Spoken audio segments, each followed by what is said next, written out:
Marun semahe. Sahabat tualaga yang dikasihi dan diberkati oleh Tuhan Yesus, sebelum kita membaca dan merenungkan firman, mari kita berdoa. Bapa di surga, kami bersyukur kepadamu atas anugerah kehidupan yang Engkau beri bagi kami. Kami boleh menikmati lagi hari baru anugerah Tuhan. Saat ini kami akan membaca serta merenungkan sabdamu yang kudus. Bimbing kami oleh Roh Kudus-Mu, agar kami mengerti setiap perkataan firman-Mu dan menuntun kami untuk hidup seturut dengan kehendak-Mu. Amin. Bacaan firman Tuhan kita di hari ini terdapat dalam kitab Bilangan pasal 14, ayatnya yang ke-41 sampai ayat 45. Demikian ini bunyi firman. Tetapi kata Musa, "Mengapakah kamu hendak melanggar titah Tuhan? Hal itu tidak akan berhasil. Janganlah maju, sebab Tuhan tidak ada di tengah-tengahmu, supaya jangan kamu dikalahkan oleh musuhmu. Sebab orang Amalek dan orang Kanaan ada di sana di depanmu, dan kamu akan tewas oleh pedang. Dan sebab kamu berbalik membelakangi Tuhan, maka Tuhan tidak akan menyertai kamu." Meskipun demikian, mereka naik ke puncak gunung itu, tetapi tabut perjanjian Tuhan dan Musa juga tidaklah meninggalkan tempat perkemahan.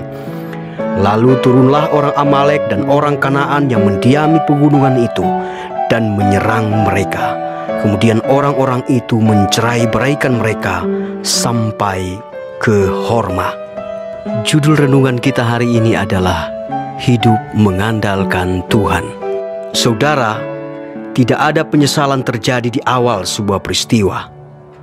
Penyesalan selalu terjadi di akhir suatu kejadian.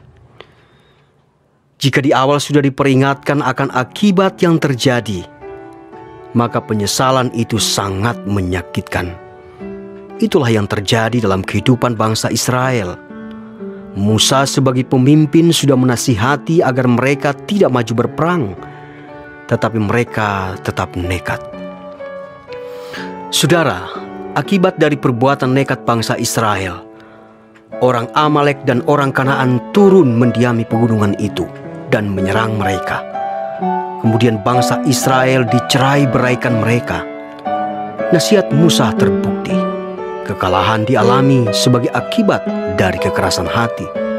Sikap menganggap diri mampu akhirnya menuai bencana. Ini terjadi bukan hanya karena tidak mendengar nasihat, melainkan lebih jauh dicatat pada ayat 43 bagian akhir.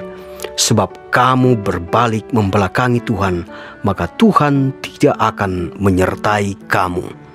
Saudara, jika mengikuti perjalanan bangsa Israel dari satu tempat ke tempat berikutnya, pada satu sisi mereka mengharapkan penyertaan Tuhan.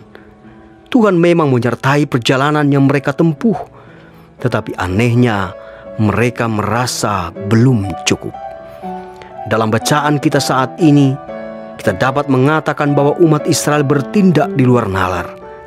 Mereka maju berperang tanpa penyertaan Tuhan. Mereka berpikir dengan kemampuan sendiri dapat mengalahkan musuh. Kenyataannya justru mereka dikalahkan. Saudara, bangsa Israel merupakan potret umat Tuhan di era modern ini. Banyak orang menganggap percaya Yesus, tetapi merasa itu belum cukup. Saat kita menghadapi pergumulan kehidupan yang berat, kita tergoda untuk mencari jalan lain, sekalipun itu bertentangan dengan kehendak Tuhan. Saudara, andalkan Tuhan, jangan andalkan diri sendiri. Hargai juga jika ada orang memberi nasihat, sebab Tuhan bisa saja menggunakan siapa saja untuk mengingatkan dan menolong kita. Tuhan memberkati kita semua. Amin.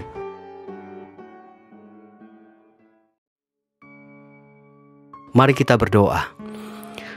Terima kasih ya Tuhan Allah untuk firman-Mu hari ini, yang boleh mengingatkan kami agar kami tidak mengandalkan kekuatan dan kemampuan kami manusia terbatas ini. Ajarkan kami untuk terus menuruti kehendak-Mu di tengah-tengah pelbagai kondisi kehidupan yang terjadi.